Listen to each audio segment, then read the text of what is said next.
بسم اللہ الرحمن الرحیم نحمدہ ونصلی ونسلم علی رسولہ النبی الکریم اما بعد فاعوذ باللہ من الشیطان الرجیم بسم اللہ الرحمن الرحیم۔ آج ہم حضور کے خاندان کے جو مرد حضرات ہیں ان کو پر گفتگو کریں گے۔ اس سے پہلے ہم نے اپنی ویڈیوز میں نبی پاک صلی اللہ علیہ وسلم کی خاندان کی جو اہل بیت کی جو پاک باز خواتین ہیں، جو حضور کی رضائی مائیں ہیں، ان کا ہم نے ذکر کیا۔ آج ہم سب سے پہلے حضرت عبد المطلب رضی اللہ تعالی عنہ کی بارگاہ میں خراج عقیدت پیش فرمائیں گے۔ آپ کا جو اسم گرامی تھا وہ شیبہ تھا، شیبہ یہ حمزہ کے ساتھ، اور آپ کے والد کا نام حضرت ہاشم تھا، والدہ کا نام حضرت سلمہ تھا۔ آپ کی جو ولادت باسعادت ہے وہ مکہ المکرمہ میں ہوئی۔ آپ کے ننھال بھی مدینہ منورہ میں تھے، جیسے حضور کے ننھال مدینہ میں تھے، آپ کے ننھال بھی مدینہ منورہ میں تھے۔ جب آپ کے والد گرامی مدینہ منورہ تشریف لے کے گئے آپ کو لے کے، تو آپ اپنی والدہ کے پاس مدینہ منورہ میں رکے رہے، اور آپ تجارت کے لیے ملک شام چلے گئے، اور آپ نے فرمایا کہ میں واپسی پہ تم دونوں کو لے کے واپس مکہ چلا جاؤں گا، مگر ملک شام میں فلسطین کے قریب ایک جگہ ہے رقہ، وہاں پہ آپ کا وصال ہو گیا اور وہیں پہ آپ کی تدفین ہوئی۔ اور پھر آپ حضرت شیبہ جنہیں عبد المطلب کہتے ہیں وہ وہیں پہ پھر رہے، ان کا بچپن بھی وہیں پہ گزرا۔ جب آپ کی عمر 10 یا 12 سال کی ہوئی تو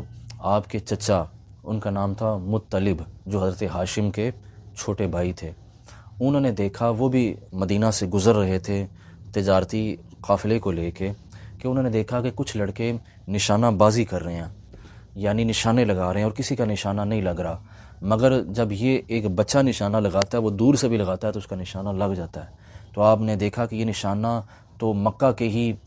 جو طریقہ کار ہے، مکے کے رواج کے مطابق ہے، اور جیسے مکے کے لوگ تیر اندازی کرتے ہیں، نشانہ بازی کرتے ہیں، یہ تو ویسا نشانہ ہے۔ تو جب آپ نے اس سے پوچھا کہ تم کون ہو، اس نے اپنا نام بتایا اور اپنے باپ کا نام بتایا اور اپنی والدہ کا بتایا، تو پھر آپ اپنی ان کی والدہ کے پاس گئے اور ان کو پھر بتایا کہ یہ تو بچہ ہمارا ہے، یہ میرے بھائی کا بیٹا ہے۔ اس نے کہا ہاں بالکل یہ آپ کے بھائی کا بیٹا ہے۔ اس نے کہا یہ ہمارے خاندان کا وارث ہے، تو میں اس کو لینے کے لیے آیا ہوں۔ تو پھر آپ کیا کہتے ہیں اپنی والدہ کے ساتھ پھر مکہ المکرمہ میں آ گئے، اور اس وقت جو مکے کا سردار تھا وہ آپ کے چچا ہی تھے، حضرت مطلب۔ وہ بھی موحد تھے اور دین ابراہیمی پر تھے، اور حضرت ہاشم کے بعد وہ مکے کے سردار تھے۔ پھر جب حضرت مطلب کا وصال ہوا تو پھر انہوں نے اپنے بھتیجے عبد المطلب اس لیے کہتے ہیں کہ جب مطلب جب ان کو مکے لا رہے تھے تو یہ اونٹ کی پشت پہ سوار تھے، تو کسی نے پوچھا کہ کیا یہ تمہارا غلام ہے؟ غلام کو عربی میں عبد کہتے ہیں، کہ عبد المطلب، کیا یہ مطلب کا غلام ہے؟ تو آپ خاموش رہے، تو اس سے پھر نام یہی پڑ گیا کہ یہ عبد المطلب ہے، یہ مطلب کا غلام ہے۔ تو پھر جب آپ کے ہاتھ میں سرداری آئی تو آپ نے سب سے پہلے کہا میرے 2 مشن ہیں، ایک تو مکہ المکرمہ میں وہ جو چاہ زمزم ہے، زمزم کا کنواں، اس کو میں نے بحال کرنا ہے، دوسرا حاجیوں کا انتظامات کو بہتر کرنا ہے۔ پھر آپ نے منت مانی کہ اللہ اگر مجھے 10 بیٹے دے تو میں خانہ کعبہ کی کھدائی کروں گا۔ تو پھر اللہ تعالیٰ نے آپ کی یہ دعا قبول کی، اور وہ پھر اس جگہ سے آپ نے اس کی کھدائی شروع کی۔ آپ کا تب ایک بیٹا حارث تھا، تو آپ اس کنویں کو، آپ نے جہاں پہ وہ نقشہ تھا وہ خواب میں دکھایا گیا، تو آپ نے پھر اس کو کھودنا شروع کیا، اور پھر وہ آثار مل گیا، اور الحمدللہ وہاں سے آب زمزم نکلا، اندر سے اس دور کے برتن بھی نکلے، کئی قیمتی چیزیں ملیں، کئی سکے ملے، تو وہ سارے آپ نے پھر ان کو محفوظ جگہ پہ رکھ دیے۔ پھر آپ نے دوسرا شعبہ یہ قائم کیا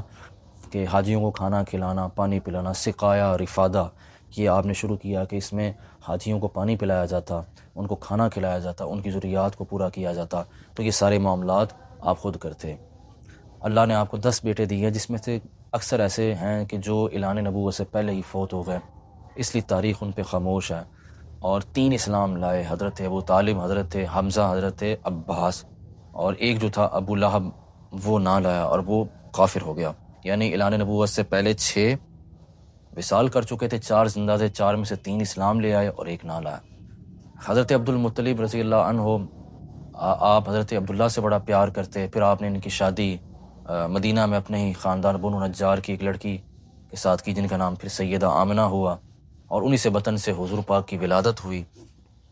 اور پھر حضور کی ولادت سے کچھ ماہ پہلے حضرت عبداللہ کا وصال ہو گیا۔ پھر جب حضور کی ولادت باسعادت ہوئی تو حضور جیسا آپ کو پتہ ہے 4 سال حضرت حلیمہ سعدیہ کے ساتھ رہے، پھر 2 سال حضرت آمینہ کے ساتھ رہے،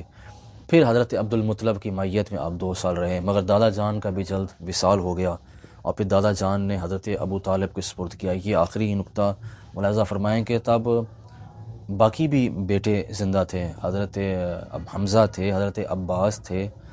اور دیگر بھی موجود تھے، مگر ابو طالب کو دینے کا مقصد کیا تھا؟ یعنی حضور کے سارے چچا ہی وفادار تھے ماں سوائے ابو لہب کے، مگر حضور کو اس چیز کا علم تھا کہ سب میرے بیٹے وفادار بیٹوں میں اگر سب سے زیادہ کوئی وفادار ہے تو وہ ابو طالب ہیں، اس لیے انہوں نے ابو طالب کو سپرد کیا اور یہ وصیت بھی کی کہ یہ میرا جو پوتا ہے یہ نبیوں کا امام ہے، یہ رسولوں کا امام ہے، اس کا خیال کرنا اور اس کو دشمنوں سے بچا کے رکھنا، یہ ہمارے